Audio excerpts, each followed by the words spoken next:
Ratu Boko, Javanese, Ratu Baka, or Ratu Boko Palace is an archaeological site in Java. Ratu Boko is located on a plateau, about 3 kilometers south of Lara Jonggrang Prambanan Temple Complex in Yogyakarta, Indonesia. The original name of the site is still unclear, however the local inhabitants named this site after King Boko, the legendary king mentioned in Loro Jonggrang folklore. 1. In Javanese, Ratu Baka means Stork King. The site covers 16 hectares in 2 hamlets, Dawung and Sambireja, of the village of Bokoharjo and Prambanan, Sleman Regency. In striking contrast to other classic period sites in Central Java and Yogyakarta, which are remains of temples, Ratu Boko displays attributes of an occupation or settlement site, although its precise function is unknown. 2. Probably the site was a palace complex which belonged to the kings of Sailendra or Mataram Kingdom that also built temples scattered across the Prambanan Plain. The argument was based on the fact that this complex was not a temple nor building with religious nature, but a fortified palace instead, which evidence of a remnant of fortified walls and the dry moat of defensive structures. 3. The remains of settlements also found in Ratu Boko vicinity. This site is located 196 meters above the sea level. On the highest point in the site, there is a small pavilion from which one will be able to see a panoramic view of Prambanan Temple with Mount Merapi as the background. History. According to writer H.J. the Graph, in the 17th century there were many European travelers to Java, who mentioned that there existed an archaeological site which related to certain King Boko. In 1790, a Dutch researcher, Van Boltholz, was the first to discover the archaeological ruins on top of Ratu Boko Hill. The hill itself is a northwestern branch of the larger Sulu mountain system, located on southern part of Central and East Java span between Yogyakarta to Tulungagung. The publication of the discovery attracted scientists such as Mackenzie, Jungan and Berman to conduct research and exploration on the site in the year 1814. In the early 20th century, the Ratu Boko site was thoroughly studied by researcher F.D.K. Bosch, who published his findings in a report entitled Keratin van Ratu Boko. From this report concluded that the ruins was the remnant of a Yogyakarta palace. During these researches, Mackenzie also found a statue of gold-headed man and woman embracing each other. A stone pillar with ornaments of zoomorphic figures among which are elephants, horses, and others, also found among the ruins. 1. A Abhayagiri inscription dated 792 CE is one of the few written evidence discovered in Ratu Boko site. The inscription mentioned Tajaprana Pain Panam Karana or Rakai Panangkran, 746-784 m, and also mentioned the Vara located on top of the hill called Abhayagiri Vara, which means a Vara on top of the hill that free from danger. From this inscription it was concluded that King Panangkran in a later period of his reign wished for a spiritual refuge and created a reclusion of Buddhist hermitage named Abhayagiri Vara in 792. 1. Rakai Panangkran was a pious follower of Mahayana Buddhist. A Dani Buddhist statue was discovered on the site, which confirmed its initial Buddhist nature.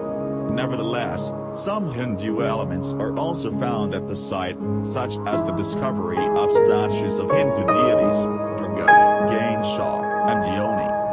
It seems that the compound was later converted to a hilltop fortress by a local landlord named Rahaibale and Pukamboni.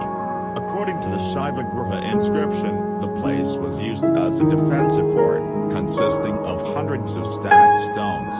The hilltop fortress was used as a fort during a power struggle in later days of Mataram Kingdom. The Ratu Boko complex consists of gopura, gates, paceman, pools, obo, ringam, kapudran, women's quarter, and meditation caves. Archaeological remains. Ratu Boko stands 196 meters above sea level and covers an area of 250.000 square meters. It is divided into 4 parts: the central, the west, the southeast and the east. The central section of the compound consists of the main gates, a crematorium temple, a pool, a stone pedestal and the basement, or audience hall. The southeast part covers the Pentopo, attached open pavilion, balai, public hall or building, 3 miniature temples, a pool and a walled compound popularly named by locals as Kaputran, women's quarter.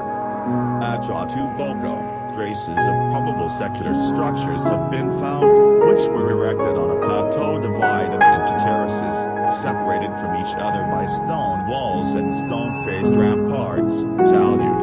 The site was reached by a steep path up the northwest slope of the plateau, in the direction of Prambanan. The structural remains in the terrace at Ratu Boko site consist of places with folk names connected with palaces such as Paceman, Reception Pavilion, Pentopo, Audience Hall, and Kaputran, Women's Quarter. A pool complex lies on a terrace adjoining the east side of the Pentopo. A group of artificial caves, probably for meditation, lies to the north, isolated from the rest of the site. These archaeological sites are: Main Gate. The first of 3 terraces is reached through a massive gateway built on 2 levels. On the western edge of this terrace is a high talud of soft white limestone.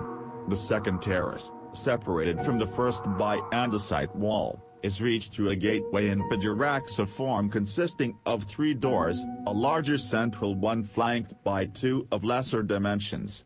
The third terrace, the largest, contains the richest concentrations of archaeological remains. Another talud and andesite wall separate the third terrace from the second terrace, with another connecting gateway of form, this time consisting of 5 doors, again the central one having larger dimensions than the 2 which flank it.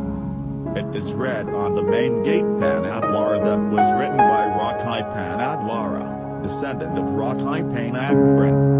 He carved his name there in order to legitimate his authority of this palace. Candi Batu Putih.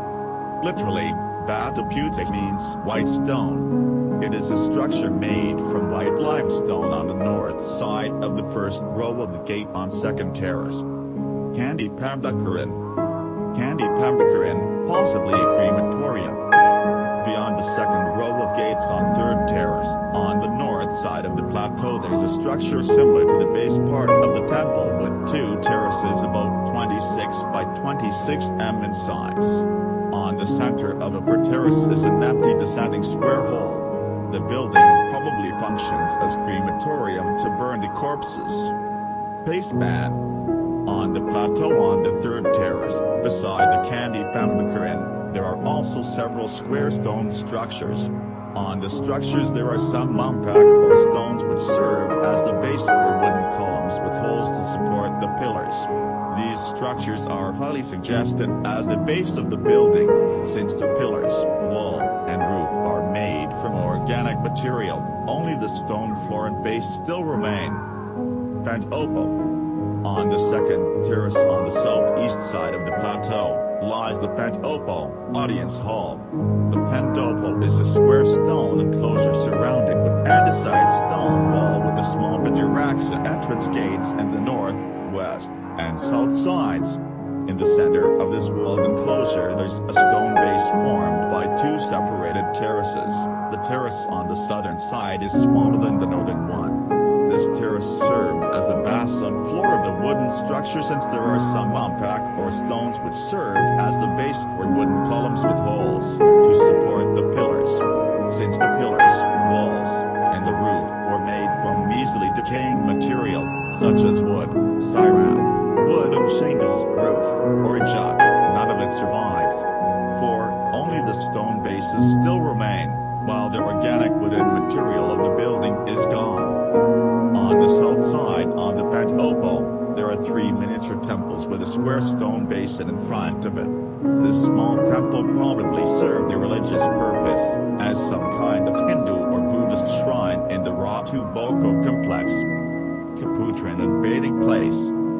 On the eastern side of Pendopo and the lower terrace, there are several andesite stone-walled enclosures with pidiraxi gates and a gallery leading to the several pools within. This structure is associated by local folks as Kaputran, women's quarter, since the pool is believed to be the pleasure garden for king and his concubines. One particular pool, or well, within the bath place is considered sacred by Hindu people called Amrita Mantana. It is believed that the water of Amrita brings luck for anyone who uses it. Hindu people use it in Tauragam ceremony, one day before the Naipi day, to support the achievement of self-purify and to return the earth into her initial harmony. To the east of the pool there are two stone-based structures, yet again probably the remains of a wooden building, of which only the stone base still remains. From this structure, overlooking a valley on the east side of Ratu Boko compounds, visitors can see Candi Barong, a Hindu temple complex across the valley on the slope of the hill in the east. Isada Cave. At the northern part from Pendopo, isolated from the rest of this site, lies two caves that were formed of sediment stones. The upper cave is called Ganalanan, male cave, and the lower cave is called Ganalawadan, female cave. In front of Ganalanan, there is a pond and three effigies. Based on the research, the effigy is known as Exibia, one of Buddha pantheons. The cave probably functioned as a meditation place. Buddhism and Hinduism. Ratu Boko site has yielded many smaller artifacts including statues, both Hindu, Durga, Ganesha, Garuda, Olinga and Ioni, and Buddhist, 3 unfinished Dani Buddhas. Other finds include ceramics and inscriptions, a golden plate with the writing Om Rudra Nama Swaha on it as form of worship to Rudra as the other name of Shiva.